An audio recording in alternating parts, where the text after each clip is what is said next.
Պատերազմի եռագլուխ Քոչարյան Կարապետյան Ծառուկյան կուսակցությունը փորձում է համոզել, թե 2024-2025 թվականից առաջ մենք ունեցել ենք խաղաղություն, նաև 2018 թվականից առաջ։ Իհարկե, պնդումը ցինիկ սուտ է։ Շարունակելով վարչապետն ընդգծում է անկախությունից ի վեր 1994 թվականի իրադադարից հետո էլ Ադրբեջանի հետ փոխհրաձգության հետևանքով ունեցել ենք հարյուրավոր զոհեր եւ ավելի մեծ թվով վիրավորներ։ Փաշինյանը համարում է, որ սա է ընդդիմության պատկերացումը խաղաղության մասին, որ ամեն տարի ունենանք զոհեր եւ վիրավորներ, իսկ իշխանության պատկերացումը հակառակն է։ Խաղաղություն նշանակում է զոհերի, վիրավորների եւ ընդհանրապես որևէ լարվածության բացակայություն։ Ուստի նրա կարծիքով նախորդող շրջանում երբեք չենք ունեցել խաղաղություն, այլ պատերազմի հետաձգում, որն էլ իր գինն է ունեցել։ Իսկ պատերազմի հետաձգման համար մենք վճարել ենք Հայաստանի անկախությունով, ինքնիշխանությունով, պետականությունով, Հայաստանի քաղաքացիների բարեկեցությամբ եւ տնտեսական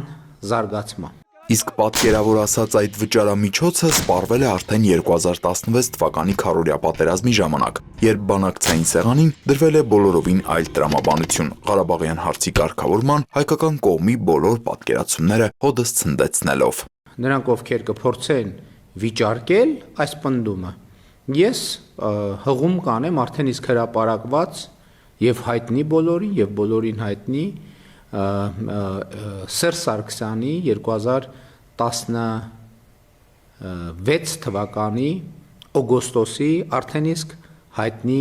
նամակի մասին։ Նիկոլ Փաշինյանը եւս մեկ անգամ արձանագրում է, որ մենք անկախությունից ի վեր առաջին անգամ ունենք խաղաղություն, եւ որ այս փաստը ապացուցվում է նրանով, որ 2025 թվականը առաջին օրացուցային տարին է, երբ Ադրբեջանի հետ փոխհրաձգության հետևանքով չունենք զոհեր եւ վիրավորներ, իսկ գործնականում մենք զոհեր եւ վիրավորներ չենք ունեցել 2024 թվականի մարտից։ Սա այն դեպքում, երբ Հայաստանի եւ Ադրբեջանի միջև խաղաղության համաձայնագիրը նախաստորագրված է եւ ոչ թե ստորագրված, եւ կա Վաշինգտոնյան հռչակագրի ընդունում։ Այս ամենից զատ վարչապետի խոսքով Հայաստանի եւ Ադրբեջանի միջև հաստատված խաղաղությունը ունի նաեւ դե յուրե ամրագրում 2024 թվականի սահմանազատման հարցերի հանձնաժողովների համատեղ կանոնակարգերի ընդունմամբ։ Այդ փաստաթղթում է, որ արձանագրված է Ալմատիի հռչակագիրը որպես երկու երկրների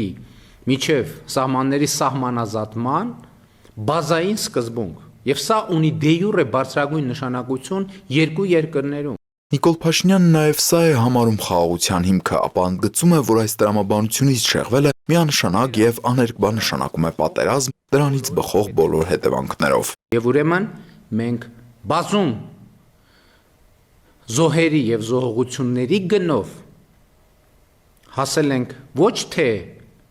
պատերազմի հետաձգման, մենք հասել ենք խաղաղության։ Մեր խոնարհումը մեր բոլոր ընկած եղբայրներին